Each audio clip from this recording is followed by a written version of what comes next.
Hello guys, কেমন আছো সবাই? আজকের মুভিতে আমরা এক সৈনিক এবং একজন সুন্দরী নানের কেমিস্ট্রি ও একই সাথে তাদের বেঁচে থাকার লড়াই দেখব। একা একটি দ্বীপে সৈনিকটি নানের সাথে কি কি করবে এবং তাদের শেষ পরিণতি কি হবে তা দেখতে হলে পুরো ভিডিওটি তোমাদের কন্টিনিউ করতে হবে। তো চলো শুরু করা যাক। গল্পটি শুরু হয় এলিসন নামের এক সৈনিককে দেখিয়ে, যে এক বিশাল সমুদ্রের মাঝখানে একটা ছোট্ট বোটের মধ্যে ভেসে যাচ্ছে। ভাসতে ভাসতে সে একটা আইল্যান্ডের কাছে পৌঁছে যায়। বর্তমানে তার এই আইল্যান্ডে আটকে থাকার একমাত্র কারণ হলো জার্মান সৈনিকরা, কারণ তারা ওই সাবমেরিনটি ধ্বংস করে দিয়েছে যেটাই এলিসন ছিল। এতে সে কোনো রকমে বেঁচে পালিয়ে এসেছে। সে ওই আইল্যান্ডে প্রবেশ করা মাত্রই খুবই অবাক হয়, কেননা এখানে মানুষের থাকার মতো ঘরবাড়ি রয়েছে, কিন্তু আসলে ওই বাড়িগুলোতে কোনো মানুষ বসবাস করে না। তারপর সে ওই আইল্যান্ডের একদম ভেতরে প্রবেশ করে। সে সেখানে একটা গির্জা দেখতে পায়। হঠাৎ সে দেখতে পায় একজন সাদা পোশাক পরা মহিলা ঝাড়ু দিতে দিতে গির্জার ভেতর থেকে বাইরে বের হচ্ছে। এটা দেখে সে আরো বেশি অবাক হয়ে যায়, কারণ সেখানে কোনো সাধারণ মানুষের চিহ্ন পর্যন্ত নেই। সেখানে গির্জার ভেতর কেবল একজন মহিলাই রয়েছে। এদিকে মহিলাটিও তাকে প্রথমবার দেখে খুবই ভয় পেয়ে যায়, কারণ সে মনে করে লোকটি হয়তো তার কোনো ক্ষতি করতে এসেছে। কিন্তু পরে যখন এলিসন তাকে আশ্বস্ত করে যে সে তার কোনো ক্ষতি করবে না, তখন মহিলাটি কিছুটা ভরসা পায় আর তাকে গির্জার ভেতরে নিয়ে যায়। আর এলিসন সেখানে একটা কবর দেখতে পায়, কিন্তু সে এই ব্যাপারে আপাতত কিছুই বলে না। নান মহিলাটি নিজের পরিচয় দিয়ে বলে তার নাম অ্যাঞ্জেলা। সে একজন আমেরিকান নাগরিক। সে জার্মান আর্মিদের কারণে এই দ্বীপে একাই আটকা পড়েছে, কারণ যুদ্ধের এই সময়টাতে জার্মান আর্মিরা বিশেষ করে গির্জার মহিলাদের টার্গেট করে ধরে নিয়ে যেত। যখন সে প্রথম এই দ্বীপে পালিয়ে এসেছিল, তখন এই দ্বীপে আরো অনেক নান বসবাস করত, কিন্তু জার্মান সেনারা তাদের সাথে কিছু জঘন্য কাজ করার কারণে তারা সবাই আত্মহত্যা করে। এই দ্বীপে তার সাথে একজন পাদ্রীও ছিল, কিন্তু সে মহিলাদের প্রতি এই বাজে কর্মের প্রতিশোধ নিতে না পারায় আত্মহত্যা করে। এগুলো বলতে বলতে সে এলিসনকে ইশারা করে পাদ্রীটিকে কবর দেওয়ার জায়গাটা দেখায়, যেখানে সে নিজের হাতে তাকে কবর দিয়েছিল। এরপর থেকে সে এই আইল্যান্ডে একাই থাকে এবং তার সঙ্গ দেওয়ার মতো কেউ নেই। এলিসন বলে, এখন থেকে আমি তোমার পাশে আছি, আর আমি একটা বোট তৈরি করে এই দ্বীপ থেকে তোমাকে বাইরে নিয়ে যাব। এই কথায় নান অনেক ইমপ্রেস হয়ে যায়। এলিসন যেহেতু দীর্ঘদিন মাঝ সমুদ্রে সার্ভাইভ করেছে, তাই খাবারের দরকার ছিল। অ্যাঞ্জেলার কাছে পর্যাপ্ত খাবার ছিল না, তাই পরের দিন দুজনে মিলে দ্বীপের ভিতরের একটি জঙ্গল থেকে বেশ কিছু নারিকেল এবং অন্যান্য ফল জোগাড় করে। এদিকে এলিসন নানকে পটানোর জন্য টার্গেট নেয় আর ভাবে সমুদ্র থেকে মাছ ধরে নানকে খাওয়াবে। তাই সে জঙ্গলের ভেতরের একটা বাঁশঝাড় থেকে বর্ষার মতো করে সরু একটা বাঁশ কেটে নেয়। সে হঠাৎ করেই লক্ষ্য করে পাশেই একটা গুহা রয়েছে। তাই সে জায়গাটা এক্সপ্লোর করতে গেলে সেখান থেকে এলিসন শূকরের আওয়াজ শুনতে পায়। সে এক্সাইটেড হয়ে শূকরটাকে ধরার জন্য গুহার আরো ভেতরে গেলে শূকরটি অন্য আরেকটি ফাঁকা রাস্তা দিয়ে পালিয়ে যায়। এদিকে অ্যাঞ্জেলা সমুদ্রে একটি বড় কচ্ছপ দেখতে পায়। এই সুযোগে এলিসন তার সেই ছোট্ট বোটে বসে পড়ে এবং অ্যাঞ্জেলাকে তার সাথে আসার রিকোয়েস্ট করে। অ্যাঞ্জেলাও রাজি হলে তারা দুজন মিলে কচ্ছপটির পিছু করা শুরু করে। এদিকে এলিসন তো নানকে তার শক্তি দেখানোর অনেক চেষ্টা করছিল, কিন্তু সে ব্যর্থ হয়। অনেক চেষ্টা করেও কচ্ছপটিকে ধরতে না পারায় অ্যাঞ্জেলা তার কাছ থেকে বর্ষাটি নিয়ে নেয় এবং মুহূর্তের মধ্যেই এলিসনকে বোকা প্রমাণ করে আর কচ্ছপটিকে ধরে নেয়। কচ্ছপটিকে তারা দড়ি দিয়ে বেঁধে তীরে নিয়ে আসে আর দুজন অ্যাঞ্জেলার জমানো খাবারগুলো সহ কচ্ছপটিকে রান্না করে। তারপর এলিসন অনেকদিন পর ভালোভাবে খায়। খেতে খেতে তারা গল্প করতে শুরু করে আর এলিসন তাকে নিজের বীরত্বের কাহিনী শোনাতে থাকে, যে সে নাকি সমুদ্রের পথের প্রায় কয়েকশো মাইল তার এই ছোট্ট বোটে করেই পাড়ি দিয়েছে এবং সে নাকি একাই জার্মান সৈনিকদের হাত থেকে বেঁচে এসেছে এবং তাদের একা হার মানিয়েছে। এলিসন নানকে আরো বলে যে সে ছোটবেলা থেকেই অনাথ ছিল, তার নৌসেনা হওয়ার খুবই শখ ছিল, তাই সে 14 বছর বয়স থেকেই নিজেকে তৈরি করার প্রস্তুতি নিয়েছিল। এলিসনের কথা শুনে অ্যাঞ্জেলা তার প্রতি কিছুটা আকর্ষণ বাড়ে। অ্যাঞ্জেলা তাকে বলে সেও ছোটবেলা থেকেই অনাথ, কেউ তাকে কখনো ভালোবাসেনি, তাই সে গির্জায় নান হিসেবে যোগ দেয়। কিন্তু এখন সে আর অনাথ নেই, কারণ তার কাছে এখন ঈশ্বরের ভালোবাসা রয়েছে। এভাবেই তারা দীর্ঘক্ষণ কথা বলতে বলতে হঠাৎ করে এলিসন তার সাথে ফ্লার্ট করতে শুরু করে। যেমন সে বলে, তুমি কি কখনো শক্তিশালী পুরুষের ভালোবাসা পেয়েছো?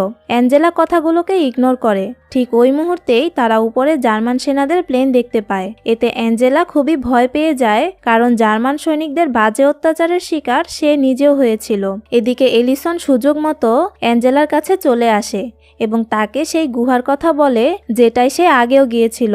কোনো উপায় না পেয়ে অ্যাঞ্জেলা তার সাথে সেই গুহায় চলে যায়। আজকের রাতে তারা বের হওয়ার আর সাহস পায় না, তাই তারা ওই গুহাতেই একসাথে রাত কাটানোর সিদ্ধান্ত নেয়। কিন্তু অ্যাঞ্জেলার এলিসনের উপর সন্দেহ থাকায় সে তার পাশে ঘুমায় না, বরং পাথরের পাশে বসে রাত কাটায়। সকালে তাদের চোখ খোলে এক বড় বিস্ফোরণের শব্দে। এলিসন বাইরে তাকাতেই সে জমে যায়, কারণ শত্রুরা তাদের সেই গির্জাটি সহ আরো বেঁচে থাকার যত সরঞ্জাম ছিল তা সব ধ্বংস করে আগুন লাগিয়েছে। আর এখান থেকে বের হওয়ার জন্য যে বোটটি তারা ঠিক করেছিল সেটিও ধ্বংস হয়ে গিয়েছে। অ্যাঞ্জেলা এতে বেশ হতাশ হয়, আর সে এলিসনকে বলে এলিসনের জন্য তার এই দ্বীপে সার্ভাইভ করা এখন আরো বেশি কষ্টকর হয়ে যাবে। এলিসন এই দ্বীপে না আসলে শত্রুরাও এখানে আর আসতো না, কারণ এখন তাদের কাছে থাকার ও খাওয়ার জন্য কিছুই নেই। একটু পরেই তারা দেখতে পায় সেখানে কিছু সেনারা তাদের হেডকোয়ার্টার বানানোর জন্য আরো সৈন্যসহ তাদের সকল জিনিসপত্র সেই দ্বীপে নিয়ে এসেছে। সেনারা এই দ্বীপের প্রায় সব জায়গায় কবজা করে নেয়। এগুলো দেখে তারা দুজন ভয়ে আবার গুহায় ফিরে আসে। এলিসন অ্যাঞ্জেলাকে বলে অ্যাঞ্জেলা যেন এখানে কোনো রকম শব্দ না করে। উত্তরে সে এলিসনকে বলে সে যদি জার্মান সেনাদের কাছে সারেন্ডার করে তাহলে হয়তো তারা এলিসনকে ছেড়ে দেবে। এ কথায় এলিসন মনে মনে একটু খুশি হয়, কারণ সে বুঝে অ্যাঞ্জেলা হয়তো আস্তে আস্তে তাকে পছন্দ করেছে। কিন্তু এতে এলিসন তাকে জানায়, তুমি ওদের কাছে সারেন্ডার করলে ওরা আমাকে তো ছাড়বেই না, বরং ওরা তোমার সাথে কি কি করতে পারে তুমি তা ধারণাও করতে পারবে না। তাই ভালো হবে তুমি যদি এখানেই আমার সাথে চুপচাপ থাকো, আমি যা বলি তাই শোনো। তখন অ্যাঞ্জেলা তার কথা মেনে নেয়। তারা এভাবেই সন্ধ্যা পর্যন্ত গুহার ভেতর চুপচাপ বসে থাকে। যেহেতু তারা দুদিন ধরে কিছুই খায়নি, তাই এলিসন চুপি চুপি গুহা থেকে বের হয়ে সমুদ্রে যায় কিছু মাছ ধরে আনার জন্য। চারপাশে অন্ধকার ছিল, তবুও সে শুধুমাত্র অ্যাঞ্জেলার কথা চিন্তা করে চেষ্টা করছিল এবং একটা বড় মাছ শিকার করে নেয়। সে সমুদ্র থেকে ফিরে আসবে ঠিক সেই মুহূর্তেই সেনাদের একটা বোট থেকে ফ্ল্যাশলাইটের আলো তার উপর পড়ে। সেনারা বুঝে যায় যে এখানে কেউ হয়তো রয়েছে, তাই তারা আরো ভালো করে এলিসনকে খুঁজতে থাকে। এলিসন নিজের গায়ে কালো মাটি মেখে এমনভাবে পাথরের কাছে লুকিয়ে থাকে যেন জার্মান সেনারা তার সামনে থেকেও তাকে দেখতে না পায়। নিজেকে সে পাথরের আড়ালে জলের মধ্যে ততক্ষণ লুকিয়ে রাখে যতক্ষণ না সেনারা সেখান থেকে চলে যায়। তারপর সেনারা চলে গেলে এলিসন তার গুহায় ফিরে আসে। সে মাছটা কেটে অ্যাঞ্জেলাকে দেয় আর নিজেও খেতে শুরু করে। যেহেতু তারা এই গুহা থেকে বের হতে পারবে না, তাই তারা গুহার ভেতর আগুন জ্বালাতেও পারে না। এতে তাদের কাঁচা মাছই খেতে হয়। এলিসন খেতে পারলেও অ্যাঞ্জেলা কোনোভাবেই খেতে পারছিল না। সে মুখে দিতেই বমি করতে থাকে, তাই তাকে না খেয়েই থাকতে হয়। এতে এলিসনের তার জন্য খুবই মায়া হয়, আর সে অ্যাঞ্জেলাকে খাবার এনে দেওয়ার প্রতিশ্রুতি দেয়। তাই রাতের অন্ধকারে লুকিয়ে সে সেনাদের ক্যাম্পের দিকে রওনা হয়, কারণ তার ধারণা নানকে সে খাবার এনে দিলে হয়তো নান এলিসনকে নিজের বহুদিনের আকাঙ্ক্ষা মেটাতে দিবে। এতে যেভাবেই হোক তাদের ক্যাম্প থেকে অ্যাঞ্জেলার জন্য খাবার নিয়ে আসতেই হবে। একটু পর সে তাদের খাবার স্টোর রাখার রুমে যায় এবং বেশ কিছু খাবার সরিয়ে নেয়। ঠিক ওই মুহূর্তেই দুজন সেনা সেই রুমে চলে আসে। এলিসন সাথে সাথে এক কর্নারে লুকিয়ে পড়ে এবং উপরে খাবার রাখার একটি ফাঁকা সেলফে শুয়ে পড়ে। সে উপর থেকে দেখতে পায় সৈনিকরা এখানে ড্রিঙ্ক তৈরি করছে, তার মানে কিছুক্ষণ অপেক্ষা করলেই তারা একদম নেশাগ্রস্ত হয়ে যাবে। তখন সে এই ফাঁকে এখান থেকে খাবার নিয়ে বের হতে পারবে। এলিসন অনেকক্ষণ যাবৎ অপেক্ষা করার পরও তারা নেশাগ্রস্ত হয় না। এদিকে তাকে ওই সেলফে থাকা ইঁদুর কামড়াতে থাকে, তারপরও সে কোনো শব্দ করে না, বরং অ্যাঞ্জেলার কথা ভেবে চুপচাপ তা সহ্য করে, কারণ অ্যাঞ্জেলার জন্য তার কাছে এই খাবারগুলো বেশি গুরুত্বপূর্ণ।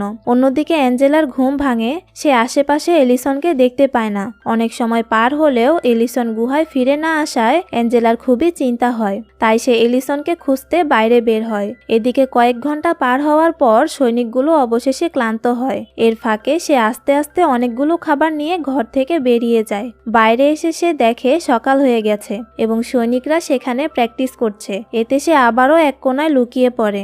যখনই সৈনিকরা তাদের কাজে ব্যস্ত হয় ঠিক তখনই সে সেখান থেকে চলে যায়। অন্যদিকে অ্যাঞ্জেলা গুলির শব্দ শুনে মনে করে এলিসন হয়তো ধরা পড়েছে, তাই সে পাথরে মাথা রেখে কাঁদতে শুরু করে। আর এমন সময় এলিসন এসে হাজির হয়। অ্যাঞ্জেলা যখন এলিসনকে দেখে তখন সে আবারও কান্না করে দেয়, কারণ সে ভেবেছিল সৈনিকরা হয়তো তাকে মেরে ফেলেছে।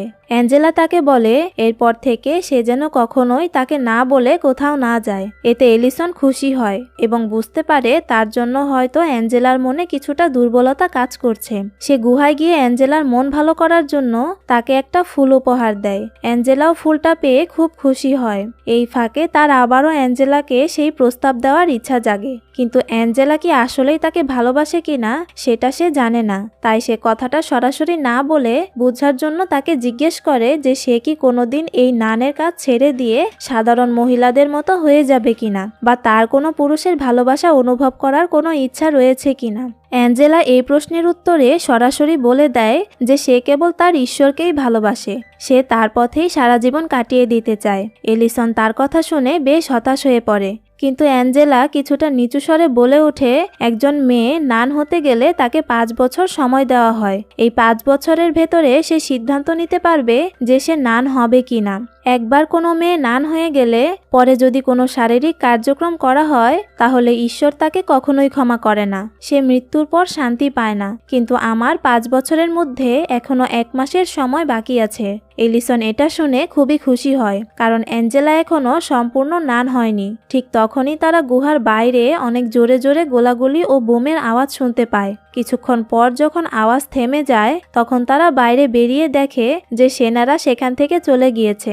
এটা দেখে তারা দুজন খুব খুশি হয় এবং আনন্দে একে অপরের হাত ধরে নাচতে থাকে। সৈনিক তাদের সমস্ত খাবার সহ অন্যান্য জিনিসপত্র রেখে যাওয়ায় তারা খুবই আনন্দিত হয়, কারণ এখন থেকে তাদের খাবার নিয়ে আর কোনো চিন্তাই করতে হবে না।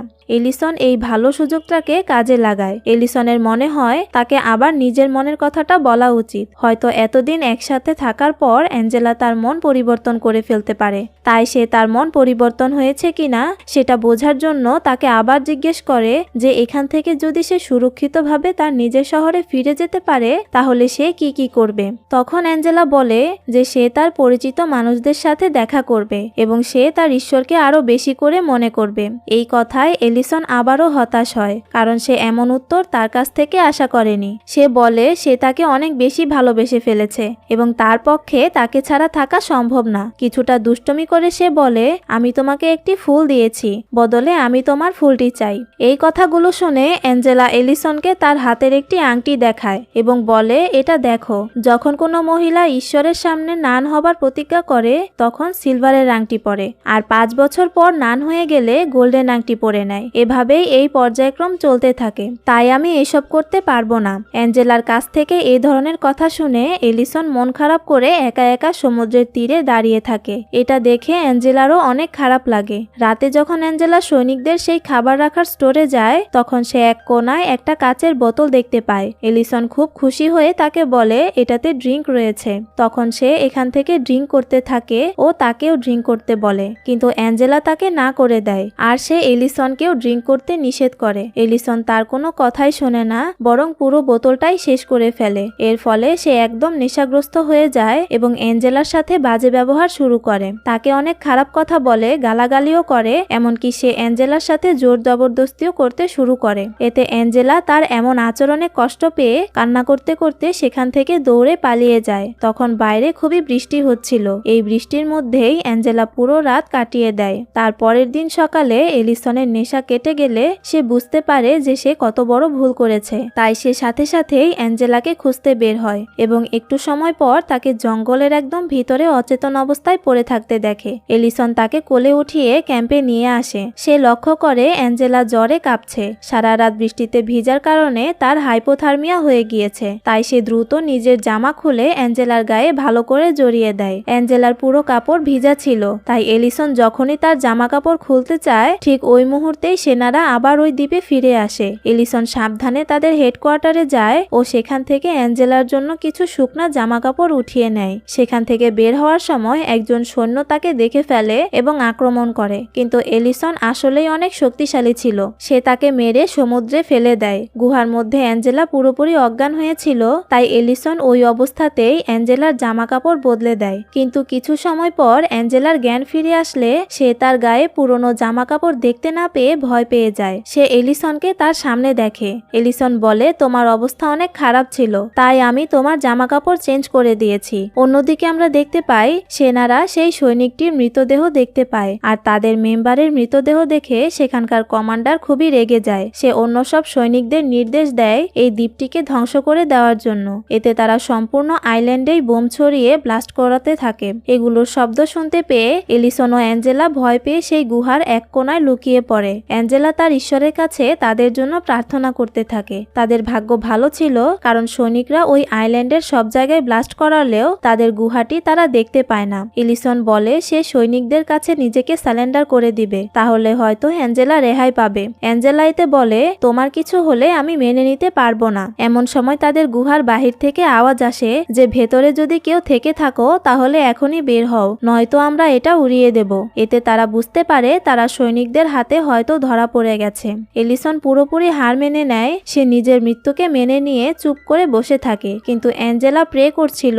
এমন সময় তারা হঠাৎ করেই প্লেনের শব্দ শুনতে পায়, তাই তারা গুহা থেকে বের হয়ে যায় আর দেখতে পায় এগুলো আসলে আমেরিকান সৈনিকদের প্লেন। এতে তারা অনেক খুশি হয়। তারা শত্রু সেনাদের সাথে যুদ্ধ করে তাদের সবাইকে মেরে ফেলে। এলিসন বুঝতে পারে যে তাদের সমস্যা এখনো শেষ হয়নি, কারণ শত্রু সেনারা চারদিকে বোম সেট করে রেখেছিল। তাই এলিসন সেগুলোকে ডিফিউজ করতে শুরু করে। এগুলো করতে গিয়ে তার শরীরে অনেক আঘাত লাগে, আর এই অবস্থা দেখে অ্যাঞ্জেলিনার অনেক খারাপ লাগে। এলিসন এই সুযোগে তাকে আবারও তার মনের কথাটা খুলে বলে। সে বলে যে এটাই হয়তো তার সাথে তার শেষ মুহূর্ত, কারণ এরপর কি হবে, তারা কোথায় যাবে আর কিভাবে সার্ভাইভ করবে তারা কেউ কিছুই জানে না। কিন্তু অ্যাঞ্জেলিনা তাকে বুঝিয়ে বলে, তোমার সাথে আমার আর কখনো দেখা না হলেও তুমি আমার সব থেকে কাছে থাকবে। তুমি আমার বাঁচার একমাত্র অনুপ্রেরণা। আমি তোমাকে নিজের সবচেয়ে কাছের বন্ধুর স্থান দিতে চাই। এভাবেই কথা বলতে বলতে তারা দুজনই নীরব হয়ে যায়। কিছুক্ষণ পর তারা দেখতে পায় আমেরিকান জাহাজে করে অনেকগুলো সৈনিক তাদের ওই আইল্যান্ডে প্রবেশ করেছে।